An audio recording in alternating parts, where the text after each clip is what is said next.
de hoje, eu já vinha há um tempo falando sobre obediência. Eu acho que é a segunda ou terceira vez que eu prego sobre obediência. Deus sempre tem falado comigo em obediência. E, para mim, cada vez que eu pesquiso, que eu busco sobre a obediência do Senhor, é mais a certeza que Ele vai fazer porque você obedece. Porque mesmo você não vendo o que tem acontecido na sua vida, como Deus tem mudado, tem aberto portas, tem te livrado das coisas, Ele sempre tem te livrado porque você é obediente. Não vou citar nomes aqui de várias pessoas que desobedeceram e colheram sobre aquilo, né? Mas vamos começar aqui um homem que é um exemplo de obediência na Bíblia. Josué 1:7. É importante que você seja forte e valente e que tenha cuidado de obedecer a todas as leis que Moisés ordenou. Se você quer ter sucesso em tudo o que vai fazer, seja obediente. Está repetindo a palavra obediência. A todos os pontos da lei que meu servo Moisés passou para você, sem se desviar para a direita nem para a esquerda. Então, um ponto aqui que você pode observar: a todos os pontos da lei. Quer dizer, você tem que pôr de dar um jeitinho e, não, eu faço aqui, mas ali eu dou um jeitinho. Não é tão importante quanto outro. Não, é a lei toda. Não tem um jeitinho, é tudo. Vamos para o segundo versículo. Josué 3:1. No dia seguinte, bem cedo, Josué e todo o povo de Israel levantaram o acampamento de Sitim e partiram para o Jordão, chegando às margens do rio e acamparam ali, antes de atravessar o rio. Então, se você ler todo o texto, você vai ver que ele vai, se acampa cedo, ele já está cumprindo uma ordem de Deus. Então, há uma obediência. Ele já começa obedecendo. A palavra de novo para a gente ali, João. A palavra. Obediência para a travessia. Que havia uma travessia, havia uma promessa do povo ser levado à terra prometida. Mas tinha uma travessia a ser feita. Lá atrás foi com Moisés no mar. Mas agora, a travessia do Jordão, que é bem menor que o mar, não tem nem comparação, não é disso se trata, mas houve uma obediência para se chegar à sua promessa. E para nossas vidas hoje, tudo que Deus tem para você, você tem que obedecer. Amém. Você tem que obedecer. Não adianta tentar dar jeitinho, não adianta tentar dar contornos, você tem que obedecer. E vamos ver a travessia na nossa vida hoje. A travessia marcou o início da liderança de Josué. Foi um ponto-chave que ele começou levando o povo de Israel. Mas o segredo da liderança eficaz é ser obediente à voz do Senhor. Mas Josué teve um discipulador que ensinou a ele, Moisés. Ele estava o tempo todo andando com Moisés, aprendendo com Moisés, e tinha a ótica que ele recebia, que ele não questionava. Simplesmente ele lá e obedecia. Isso forjou o caráter dele, para quando Deus deu as instruções para ele atravessar o povo pelo Jordão, fazer toda a diferença. Por quê? Ele obedeceu. Ele já aprendeu isso lá atrás. Porque, gente, pensa bem, era 2 milhões de pessoas. E nessas milhões de pessoas, crianças, velhos não, idosos, pessoas com deficiência, enfim, 2 milhões de pessoas. E você conduzir. Moisés não sofreu por isso. Por ter conduzido o povo, ele passou por tanta coisa, né? Mas Josué orienta o povo como fazer, cada método de fazer. Teve uma orientação, não foi simplesmente, nós vamos para lá, vamos atravessar o Jordão e vamos tomar posse da terra prometida. Não foi assim. Não foi tão fácil. A gente lê hoje, glória a Deus, Jordão, as águas secaram, o povo atravessou com o pé enxuto, até louvor para isso. Mas não foi bem assim. O milagre foi grande. Mas houve uma preparação, houve um modo, e a gente vai ver isso aqui hoje, essa orientação. Começando aqui, Josué se levantou de madrugada.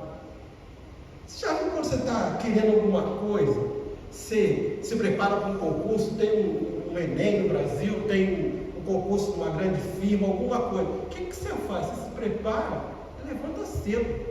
Ninguém fala assim, foi à noite fazer a grande prova. Foi de tarde, depois do almoço. Foi de manhã. De madrugada, o texto fala de madrugada.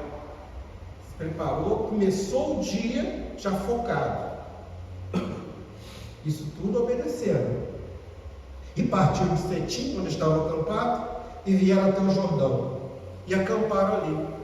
Então a ordem de Deus primeiro para ele foi ir até o Jordão e acampar. Não foi ir até o Jordão e entrar e atravessar. Então tem detalhes que merecem ser vistos, estudados e analisados. Este comando dado por Josué é fruto de uma obediência a Deus. Se lembrarmos, como eu tinha dito, que eram 2 milhões de pessoas saindo do Egito. Mas por que essas pessoas seguiram, igual Josué, seguiram um caminho que era difícil, deserto? 2 milhões de pessoas, deserto. Chegou o ponto de Moisés perder a bênção, porque você imagina a reclamação que era. Quero água, quero comida. Era tanta reclamação. Hoje em dia, você tem poucas pessoas que estão liderando uma pessoa, você vê assim, um quer de um jeito, outro quer do outro, sempre tem conversas, né? Mas eles tinham e buscavam uma promessa. Tinham um objetivo. E o importante, o líder que estava sobre eles naquele momento, como Moisés obedeceu ao Senhor, Josué também obedeceu. Se você notar, me veio à mente aqui agora, que o primeiro pecado no mundo, na terra, foi consequência de o quê? Desobediência. Primeiro pecado do homem, lá com Adão, desobediência. Não come. Pode comer de tudo, mas não come. Só aquele fruto, não come. Desobediência. Aí se você voltar um pouquinho mais no céu, a queda de Lúcifer foi o quê? Desobediência. Esse eu tinha que ministrar, tal, mas não foi só falar assim, eu quero ser igual a Deus. Foi uma desobediência. Então, você vê o quanto uma desobediência pode influenciar a sua vida. Pode mudar tudo na sua vida. Tanto obedecendo para você conquistar, mas como colocando. As 2 milhões de pessoas que saíram do Egito para entrar na terra prometida é uma promessa.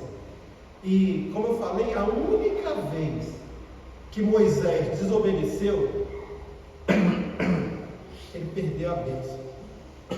A promessa, o plano inicial, era que Moisés levasse todo o povo para a terra prometida.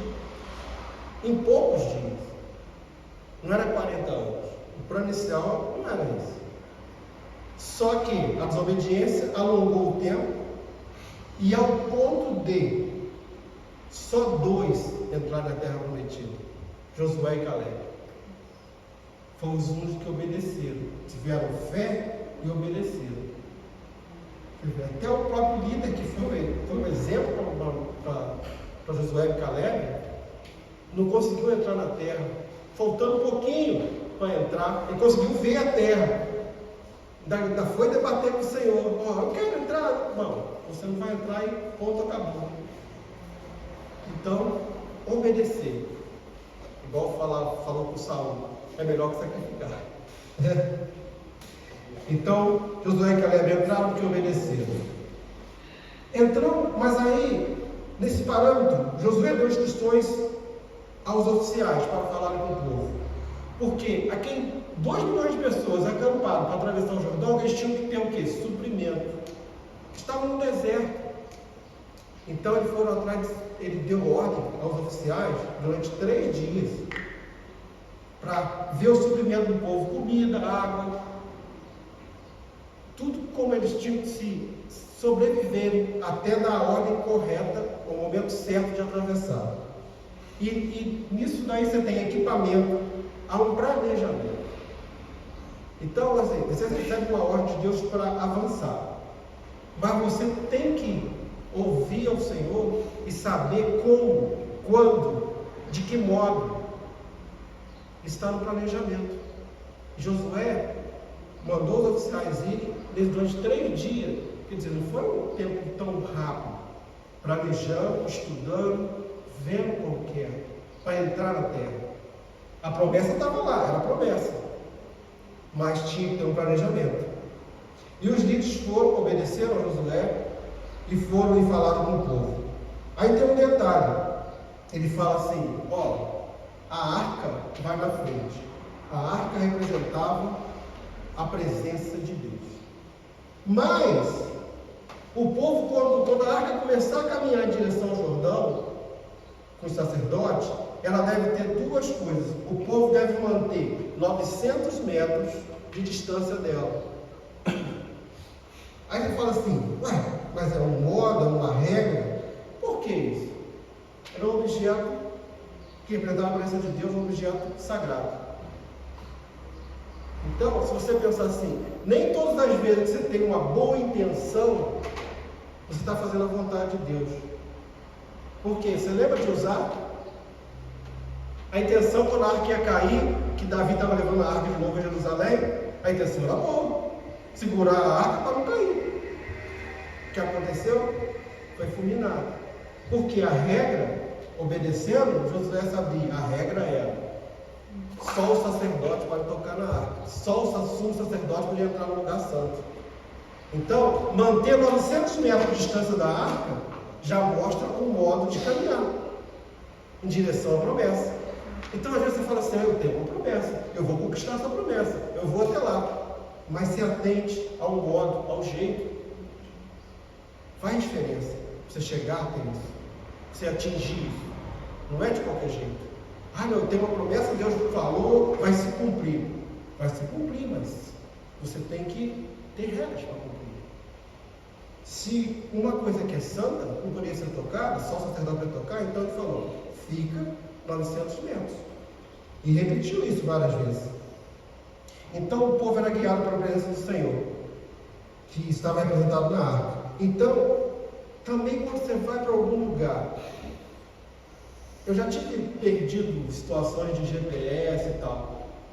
Por incrível que pareça, você ora ao Senhor e Deus dá a direção. Então, por que na vida, quando você tem que tomar decisões, você está numa encruzilhada em decisões que você tem que tomar, você não ora antes? Porque a gente serve ao Senhor que fala assim, a gente fala, quem nos guia é o Senhor, que não tem como dar errado. E às vezes vocês esquecem disso.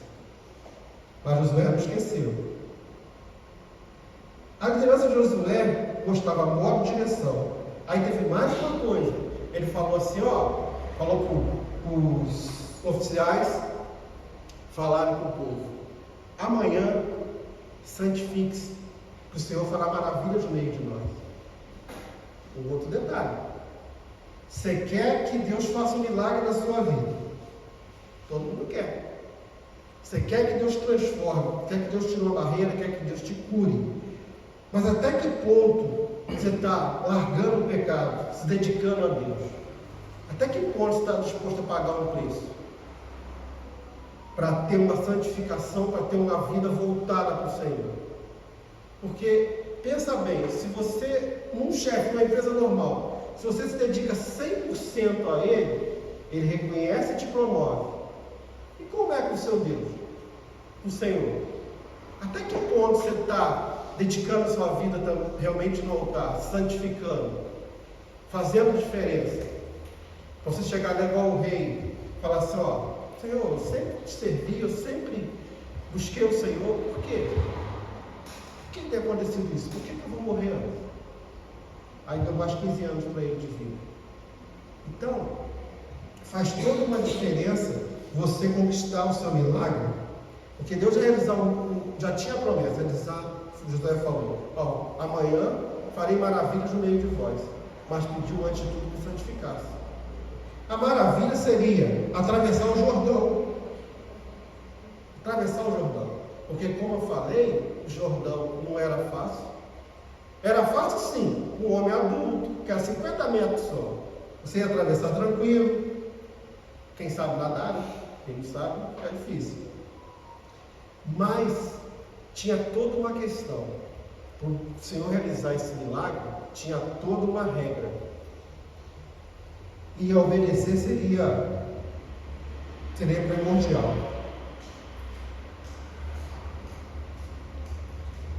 A visão que o povo chegou diante do Jordão, quando o povo chegou e viu a primeira vez que estava acampado, você pensa bem, você com 2 milhões de pessoas, idosos, crianças e tal, o Jordão estava cheio, era uma época da colheita que relata a Bíblia, então o Jordão estava transbordando das suas margens. Aí eu pesquisei alguma coisinha, não era assim, era 50 metros só, se faz largura. Mas aí começava com 1 metro de fundura e lugar mais fundo, em termos de 5 metros. Aí você pensa bem, uma criança de 2 anos, 3 anos, 4 anos, atravessar um rio desse, correnteza forte. Então, essa visão do povo, se ele tivesse focado em obedecer o líder e na presença de Deus que era a arca, já tinha desistido. A fé começava a vacilar, não é? Começava a vacilar. Como é que eu vou atravessar esse montão de gente atravessar o rio? Mas aí aconteceu algo a 25 quilômetros antes. Aquela maravilha que o Senhor falou lá, que ia realizar um milagre no outro dia, 25 quilômetros antes, na cidade de Ada, perto de Zareta, o rio foi represado. Olha que interessante. O rio foi represado 25 quilômetros antes. Não sei, caiu a margem, deu tipo uma avalanche que fala, como é que é? A margem colapsou, a margem caiu e represou o rio. Só que quem estava abaixo não via água, estava correndo normal. Naquele momento, quando caiu lá, você imagina bem aqui, 25 quilômetros antes, o rio é represado. Não é de imediato que a água vai parar. Eles estavam vendo o rio cheio ainda. Mas Deus controla tudo e Deus tem um plano. Amém. Como tem na vida de vocês. Amém. Como tem na minha vida. Ele controla tudo. No exato momento que os sacerdotes receberam a ordem de Josué para entrar no rio, a água secou. A água parou. Olha que milagre. Agora pensa bem. Na sua vida, sabe que não tem sido feito assim não? Você tem orado, você tem buscado, você não tem visto, está 25 quilômetros antes. Estou dando só. Mas Deus está fazendo. Amém. Mas o que você precisa fazer para concluir? O que o sacerdote fez? O que Josué mandou o sacerdote fazer? Dar o passo, direção às águas. A água estava rolando ainda. Já tinha acontecido um milagre lá embaixo, 25 quilômetros.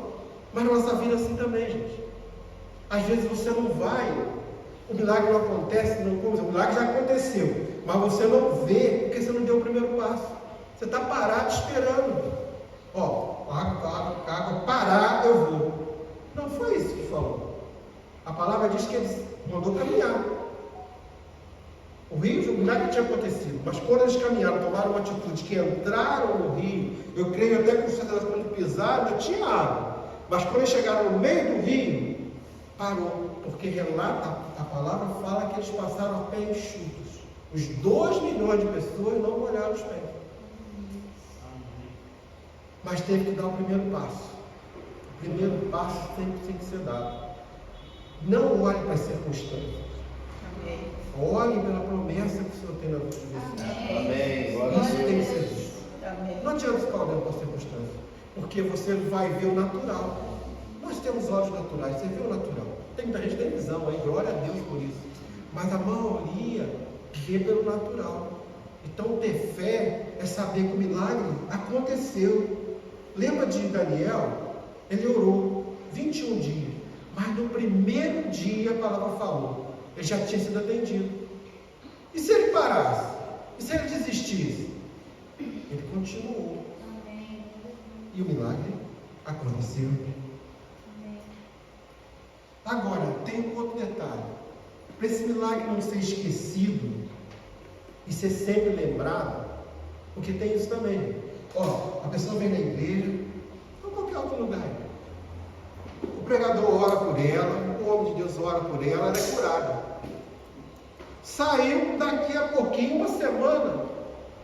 Não é que o pregador curou, não, que Deus curou ela e já esqueceu. E quando não volta nas antigas práticas. Triste, muito triste. Isso eu dei exemplo de saúde, mas pode ser na sua vida financeira, pode ser no voto que você faz. Na hora que Deus faz o milagre, você está vivo, igual o pessoal que entrou ali, água secou, que maravilha, glória a Deus, atravessou todo mundo. Mas daqui a pouco, passasse um tempo, Deus sabia que ia ser esquecido.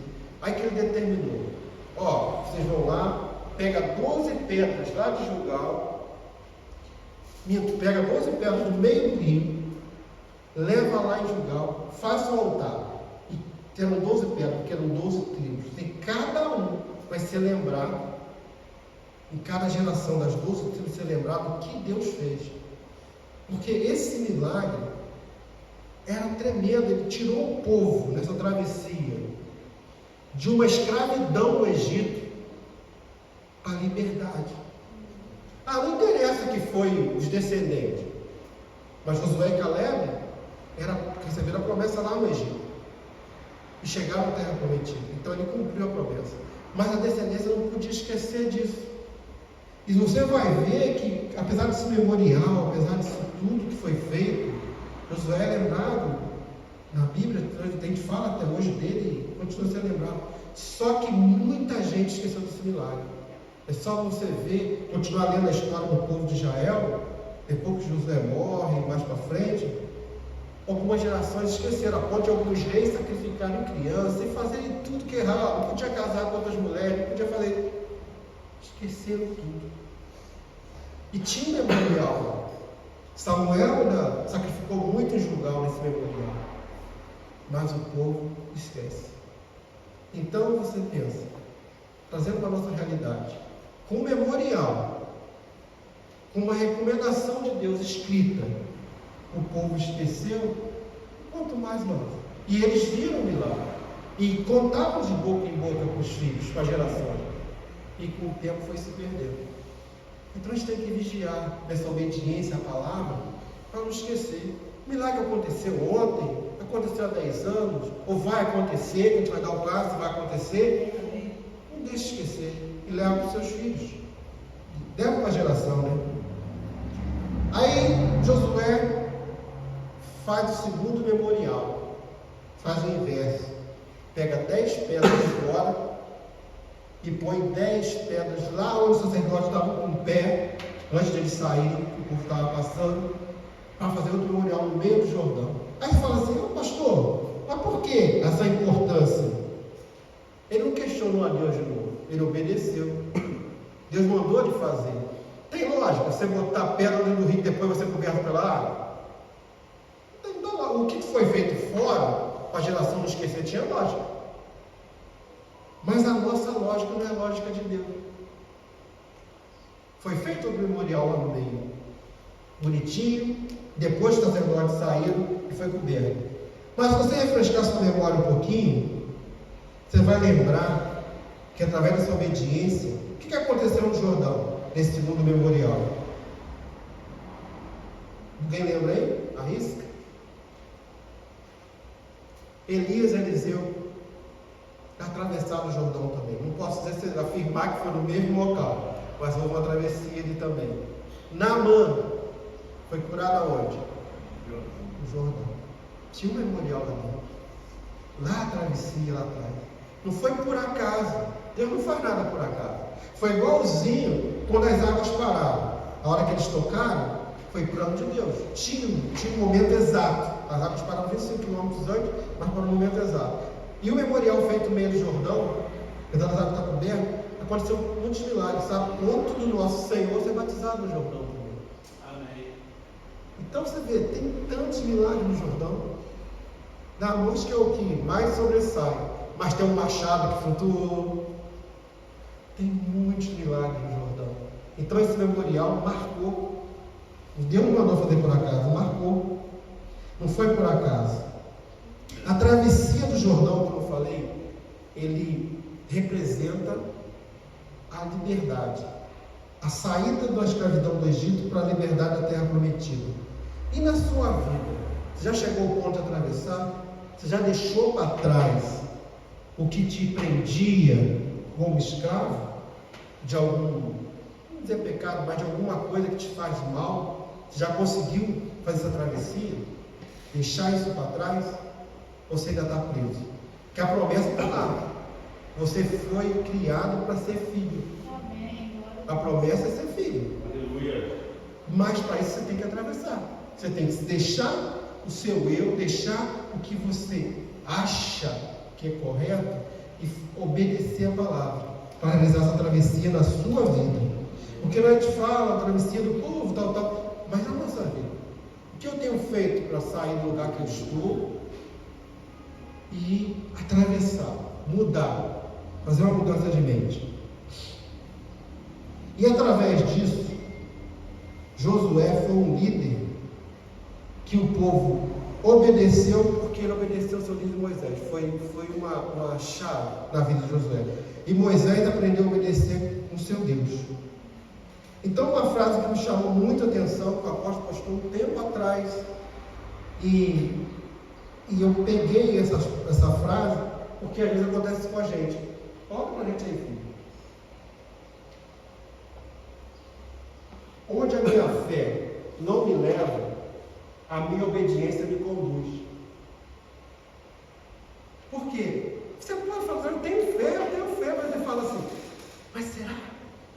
Será que vai dar? É amanhã que eu vou ficar rico? É amanhã que eu vou estar curado? É amanhã que eu vou conseguir aquele bom emprego? Enfim, se você não tem fé o suficiente, obedeça, porque a obediência vai te conduzir ao sucesso. A obediência faz a diferença. Eu tenho fé, mas tem hora que eu vacilo. Não tem problema. Mas se você obedecer, lembra lá no início que eu li? Cada ponto da palavra totalmente, não tem como dar errado. Não tem como dar errado. A obediência vai te conduzir à sua vitória. Amém? Amém. Glória a Deus, aleluia. Amém. É a palavra de hoje. Agora, pastor, vamos à ceia. Espero que a palavra que tenha falado, o quanto falou comigo, tenha falado com vocês, é simples, mas sabe, a obediência é tudo. É tudo, em nome de Jesus.